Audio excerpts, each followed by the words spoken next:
Assigning a vendor or manufacturer. There are 3 ways to do this.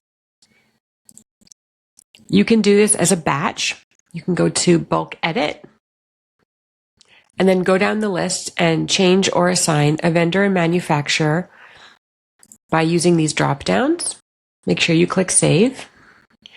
You can also use the vendor manufacturer button, which is in this top corner. You can now bulk edit. You can select your vendor here. If you have a rep assigned to the vendor, they will automatically populate for you here. You can also assign a manufacturer using this dropdown. Or you can go into an individual spec and assign them here in this window. Scroll down. You'll see a vendor manufacturer dropdown. You can search for the vendor. And the reps, if you've got them linked, will pop up for you. Now you've added the vendor to this particular item.